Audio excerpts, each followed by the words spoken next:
მოგესალმებით მეგობრებო, ჩვენი საოცრება მინდა წარმოგიდგინოთ ვიდეო განხილვა ამ მოდელზე. აი ასეთ სილამაზე, რომელიც დამზადდა ჩვენი მომხმარებლის მიერ შეკვეთით.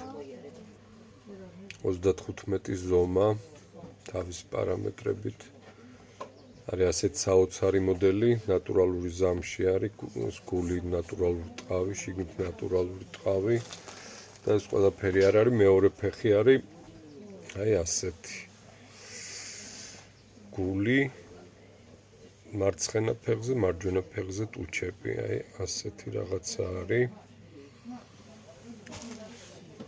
არის პადოშის ძირი, ანუ ძირიც აქვს ნატურალური ტყავი, პადოში. ეს არის ძალიან ხელით ნამუშევარია, ეს ძალიან რთული სამუშაოა შესრულებული ამ მოდელის გამზადებისას. არის ასეთ სილამაზე, არის ბევრ ფერში შეკვეთით, შეგიძლიათ შევკვეთოთ თქვენ ზომებზე, შეიკერება ასე პერფორირებული ძირით ან პადოშზე და არის უგემრიელესი მოდელი ძალიან. შეგიძლიათ შევკვეთოთ ნებისმიერ ფერში და ისე ამოვნოთ ბედნიერად.